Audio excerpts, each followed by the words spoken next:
Assalamualaikum warahmatullahi wabarakatuh. Salam sejahtera bagi kita semua. Yang kami hormati kepada segenap peserta KKN Unisnu Angkatan 10 tahun 2021 yang berbahagia.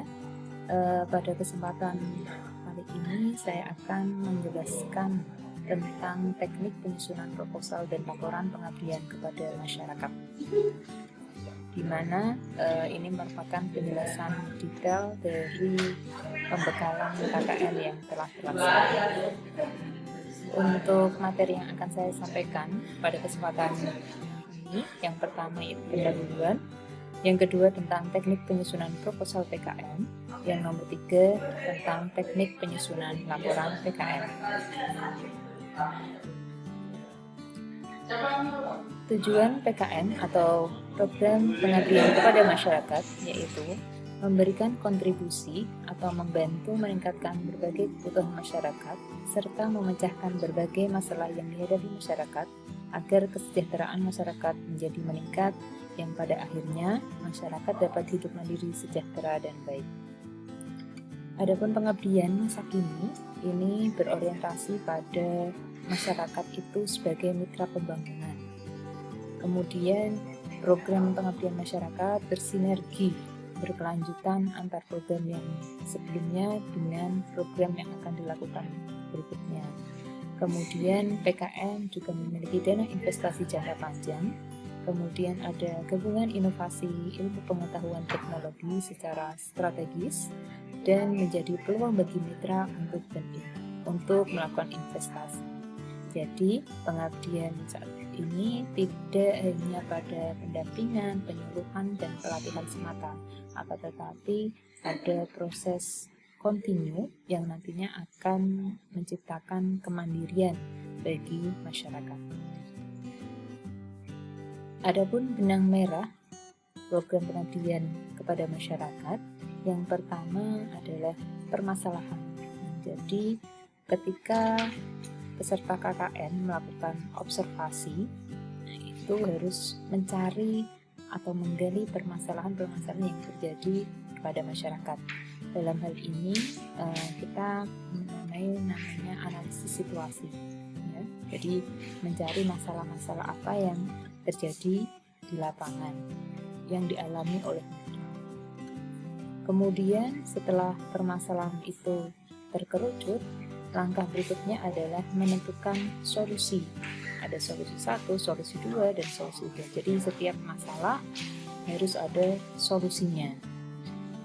Kemudian solusi itu juga harus ada target dan capaian secara terukur. Kemudian setelah solusi itu tercantum, langkah berikutnya adalah metode yang dilaksanakan terhadap solusi yang telah diterapkan. Kemudian solusi atau metode tersebut harus memuat tentang indikator keberhasilannya. Bagian kedua yaitu teknik penyusunan proposal. Adapun sistematika penulisan proposal pengabdian kepada masyarakat, yaitu yang pertama, usulan proposal pengabdian kepada masyarakat ditulis menggunakan font Times New Roman ukuran 12 dengan jarak 1,5 spasi kecuali ringkasan. Kalau ringkasan hanya 1 spasi dan ukuran kertas A4. Adapun urutan sistematika penulisan, yang pertama mulai dari halaman sampul, cover warna hijau muda, kemudian ada halaman pengesahan, ringkasan, daftar isi, daftar tabel, dan daftar gambar jikalau ada. Kemudian ada daftar lampiran, bab 1 tentang pendahuluan, bab 2 tentang solusi permasalahan, bab 3 tentang metode pelaksanaan, bab 4 luaran dan target capaian, bab 5 jadwal, kemudian daftar pustaka, dan yang terakhir adalah lampiran. Judul, ketika kita menuliskan judul pada program pengabdian kepada masyarakat, yaitu canangkan judul yang singkat, jelas, padat, dan informatif. Ya, jadi judul itu tidak bertele-tele. Kemudian judulnya menarik dan eye-catching. Jadi kalau kita baca itu langsung tertarik ya. Jadi ada sesuatu yang ada daya pikat sehingga ketika kita membaca judul itu merasa bahwa pengabdian ini sangat penting untuk dilakukan. Kemudian judul itu juga tidak memiliki penafsiran yang beraneka ragam atau multitafsir. Beberapa contoh judul pengabdian kepada masyarakat, yang pertama di situ ada pelatihan pembuatan APE berbasis limbah dan media interaktif untuk guru PAUD dan TK Kecamatan Pecangan, Kalinyamatan dan jadi judulnya jelas ya. Kemudian informatif, dalam hal ini jelas pengabdiannya yaitu membuat APE. APE-nya berbasis limbah. Sasaran targetnya adalah guru PAUD dan TK yang wilayahnya di Kecamatan Pecangaan, Kalinyamatan, dan Mayong. Kemudian ada juga judul tentang PKN buku bantal bilingual bagi guru RA di Sukabumi Jepara. Kemudian ada penerapan teknologi polikultur payau pada kelompok Baruna 2 di Desa Sekuro Jepara. Ini kaitannya tentang penerapan hasil penelitian. Jadi perlu diketahui bahwa pengabdian itu juga bisa dilakukan berdasarkan hasil penelitian. Kemudian ada judul lagi tentang PKN implementasi official website pada SMA Hidayatul Mustaqim Dawu Kudus. Jadi mengimplementasikan teknologi kepada mitra, dalam hal ini mitranya adalah sekolah. Kemudian penerapan pembuatan tas kreatif memanfaatkan plastik bekas bungkus kopi bagi ibu-ibu PKK di Desa Megawon Jati Kudus. Nah, itu contoh-contoh judul yang bisa dijadikan judul PKN. Selanjutnya yaitu ringkasan. Bagian ringkasan di sini maksimal adalah 500 kata yang memuat permasalahan, solusi, dan target keluaran yang akan dicapai sesuai dengan masing-masing skema pengabdian kepada masyarakat. Ringkasan juga memuat uraian secara cermat dan singkat rencana kegiatan yang diusulkan dan ditulis dengan jarak 1 spasi. Untuk pendahuluan, bagian pendahuluan ini maksimum 2000 kata yang berisi uraian analisis situasi dan permasalahan. Ya, jadi nanti di bab 1 pendahuluan proposal itu isi pendahuluan adalah analisis situasi dan permasalahan. Dalam analisis situasi tersebut bisa ditampilkan data-data statistik, bukan data mentah atau data kasar, akan tetapi data tersebut sudah diolah sesuai dengan judul yang diajukan. Kemudian hal-hal penting yang disampaikan dalam analisis situasi, misalnya tentang kebijakan nasional, kebijakan daerah, gambaran mengenai situasi di lokasi pengabdian secara singkat dan padat.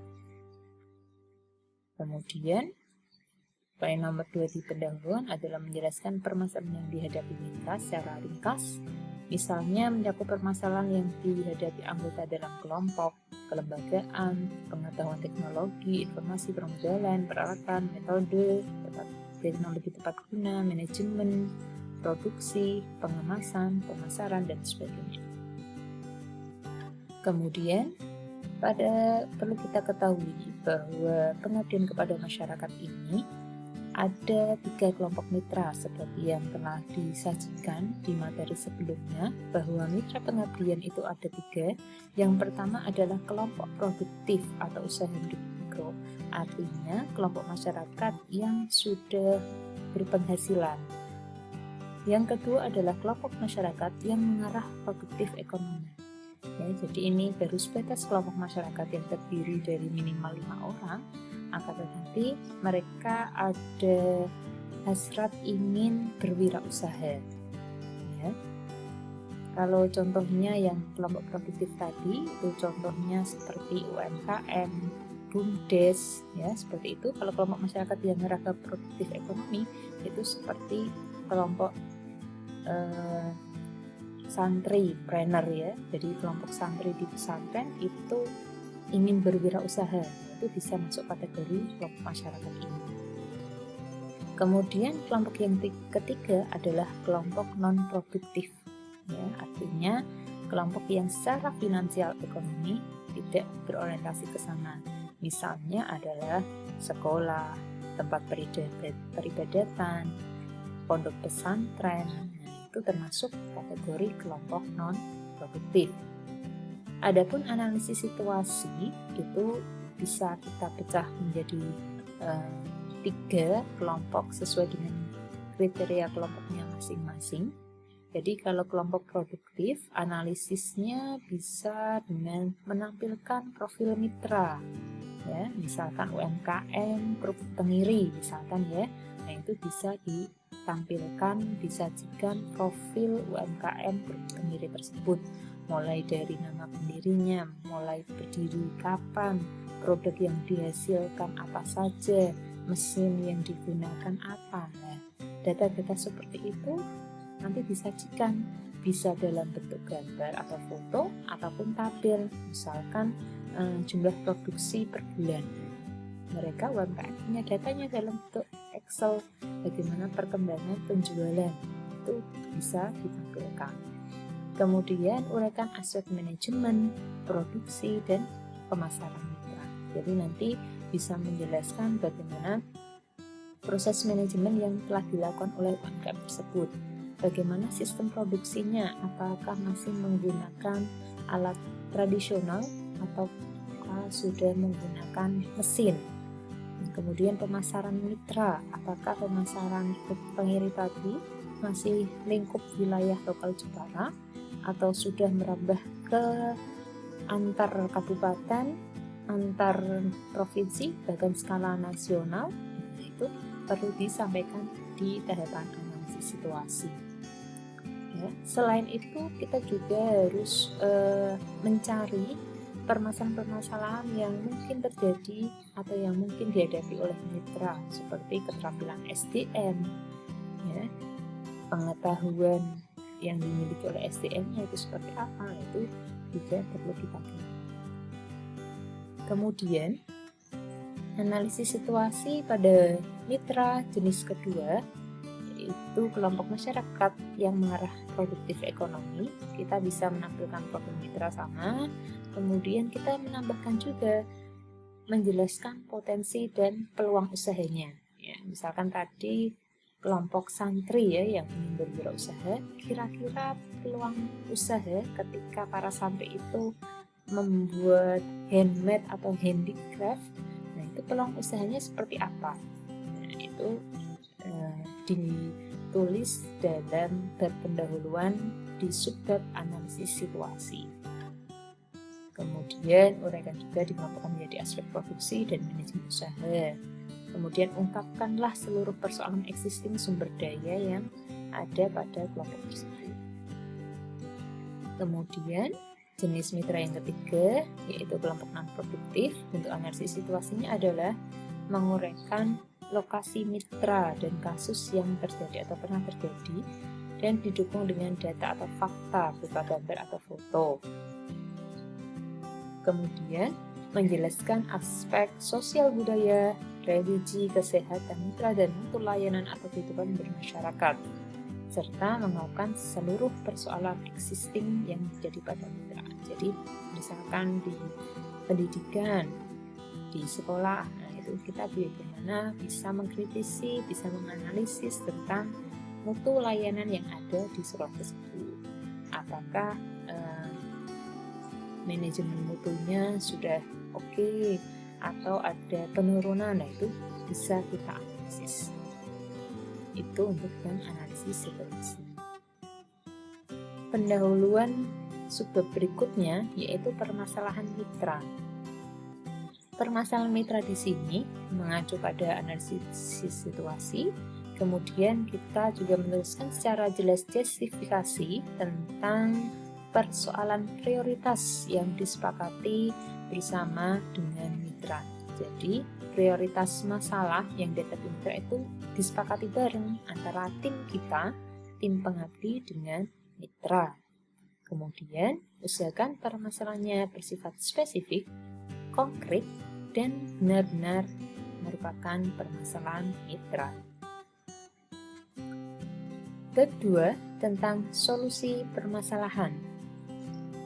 Bagian ini maksimum terdiri atas 1.500 kata yang berisi uraian semua solusi yang ditawarkan untuk menyelesaikan permasalahan yang dihadapi secara sistematis.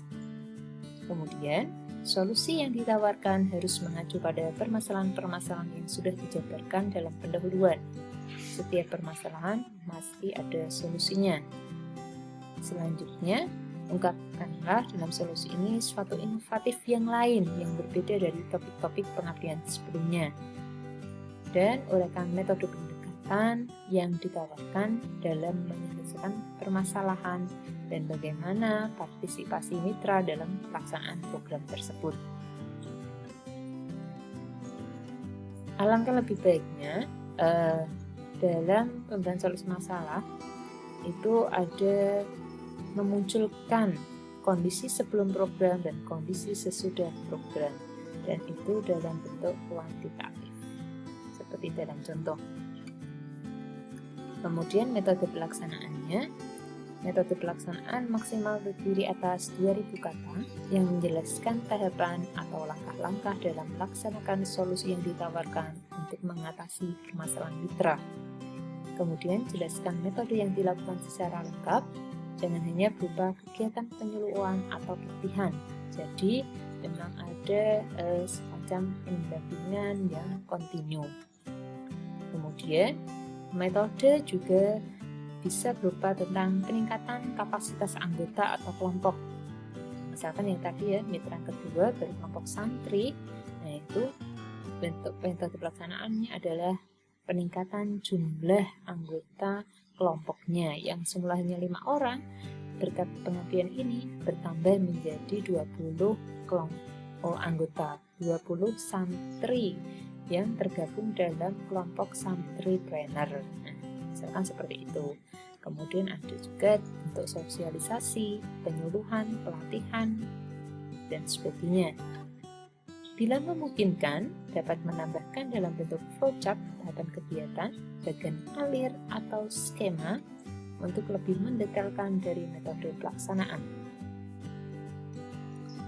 Selanjutnya, luaran dan target capaian. Luaran di sini ada 2, yaitu luaran wajib dan luaran tambahan. Luaran wajib berupa jurnal ilmiah, nanti mohon disebutkan nama jurnalnya. Untuk list nama jurnal sudah ada pada panduan pengabdian kepada masyarakat. Luaran wajib yang kedua yaitu publikasi media massa yang nantinya akan terbit di media cetak koran ataupun secara online. Kemudian yang ketiga yaitu video kegiatan. Adapun luaran tambahan, salah satunya yaitu artikel ilmiah yang dipublikasikan di proceeding. Kemudian ada teknologi tepat guna maupun hak kekayaan intelektual. Sedangkan target capaian yaitu setiap solusi yang tadinya ditawarkan harus ada target luarannya, dan target ini bersifat kuantitatif atau terukur. Kemudian bagian selanjutnya yaitu jadwal. Jadwal disajikan dalam bentuk tabel yang memuat uraian kegiatan yang nantinya akan dilakukan berdasarkan metode pelaksanaan. Pelaksanaan PKM berbasis kemitraan ini dilaksanakan selama 40 hari dengan tabel waktu pada jadwal per minggu. Berikut contoh tabelnya. Ada penampilan pendukungnya. Yang pertama, biodata pengusul. Untuk pengusulan proposal ini terdiri dari tim dosen dan tim mahasiswa. Seperti yang dijelaskan di pembekalan tentang administratif KKN, bahwa untuk program pengabdian ini memang mahasiswa itu menggandeng dosen DPL-nya dan dosen lainnya, yaitu dosen non-DPL. Kemudian lampiran berikutnya yaitu tentang gambaran iptek yang diterapkan. Jadi dalam program pengabdian kepada masyarakat ini harus ada ilmu pengetahuan dan teknologi yang ditransferkan dari kita, pihak akademisi, kepada masyarakat. Kemudian ada persetujuan atau pernyataan mitra yang bermaterai 6.000, artinya mitra menyetujui program kegiatan pengabdian kita. Kemudian yang terakhir, lampirannya adalah peta lokasi. Peta lokasi ini bisa berupa dengan foto yang dilengkapi dengan lokasi yang diberikan detail jaraknya. Gambaran ITEK yang ditransfer ini maksimal 500 kata menjelaskan ITEK yang akan dilaksanakan kepada mitra pengabdian. Pada gambaran ITEK ini akan lebih baik dipresentasikan dalam bentuk rancangan gambar disertai spesifikasi fungsionalitasnya. Selanjutnya yaitu tentang teknik penyusunan laporan PKM. Secara umum, teknik sistematika penulisan laporan ini hampir sama dengan proposal PKM, di mana menggunakan font Times New Roman ukuran 12, spasi 1,5 kecuali ringkasan, dan kertas ukuran A4. Sistematikanya juga hampir sama, yang berbeda adalah pada inti bab 1 pendahuluan, bab 2 solusi dan luaran, bab 3 metode pelaksanaan, bab 4 hasil dan luaran yang dicapai, dan bab 5 kesimpulan dan saran. Untuk pendahuluan, secara umum menggambarkan tentang masyarakat mitra, kemudian mengidentifikasi masalah dan bagaimana alternatif pemecahan masalahnya. Analisis situasi dan permasalahan sama dengan yang ada di proposal. Kemudian solusi dan luarannya, tuliskan semua solusi yang ditawarkan untuk menyelesaikan permasalahan yang dihadapi mitra secara sistematis sesuai dengan prioritas masalah. Untuk solusi dan luaran ini lebih baiknya kita menggunakan tabel untuk memudahkan memaparkan daripada solusi yang kita tawarkan. Misalkan di sisi aspek produksi, permasalahan yang terjadi adalah peralatan masih sangat sederhana atau tradisional, sehingga perlu inovasi teknologi. Solusinya menyediakan alat pemrosesan kopi dan penyediaan kopi. Dan untuk luarannya nanti mungkin ditambahkan kolom sebelah solusi, yaitu judulnya luaran, di mana luarannya apa? Jadi mesin grinding dan mesin roasting kopi. Jadi terlihat urut ya, permasalahannya apa, solusinya apa, dan luarannya apa. Selanjutnya metode pelaksanaan. Metode pelaksanaan kegiatan menjelaskan tahapan atau langkah-langkah dalam melaksanakan solusi yang ditawarkan. Kemudian kita menguraikan bagaimana partisipasi mitra. Kemudian kita juga menguraikan metode-metode pendekatan apa ya dalam menyelesaikan persoalan mitra. Kemudian di metode ini kita menjelaskan juga bagaimana langkah evaluasi pelaksanaan program dan keberlanjutan program. Selanjutnya, hasil dan luaran yang dicapai, kesesuaian jenis dan jumlah luaran yang telah dihasilkan, serta persentase hasil terhadap keseluruhan target kegiatan. Luarannya, seperti yang disajikan di proposal, ada luaran wajib dan luaran tambahan. Kemudian kesimpulan dan saran. Untuk kesimpulan, berisi tentang rangkuman dari metode pelaksanaan yang telah dilakukan kepada mitra, maupun penjelasan kondisi sebelum dan sudah dilaksanakan kegiatan PKM. Jadi ada before and after kegiatan PKM, seperti itu ya. Untuk saran, nanti saran berisi tentang upaya perbaikan dan tindak lanjut setelah dilakukan evaluasi terhadap pelaksanaan PKM. Lampiran pendukungnya, yang pertama biodata pengusul, kemudian surat keterangan mitra telah melaksanakan kegiatan pengabdian masyarakat, kemudian bagi yang melaksanakan kegiatan pelatihan, maka perlu melampirkan daftar hadir peserta. Kemudian lampiran berikutnya yaitu materi dan foto kegiatan. Berikut materi yang dapat kami sampaikan terkait penyusunan proposal dan penyusunan laporan pengabdian kepada masyarakat. Semoga apa yang kami sampaikan ini bisa bermanfaat dan bisa membantu peserta KKN Unisnu Angkatan 10 tahun 2021 dalam penyusunan proposal maupun laporan pengabdian nantinya. Dari kami, apabila ada kesalahan, kami mohon maaf yang sebesar-besarnya. Terima kasih. Ditutup, akhirul kalam, Allahumma muwaffiq ila aqwamit thoriq. Wassalamualaikum warahmatullahi wabarakatuh.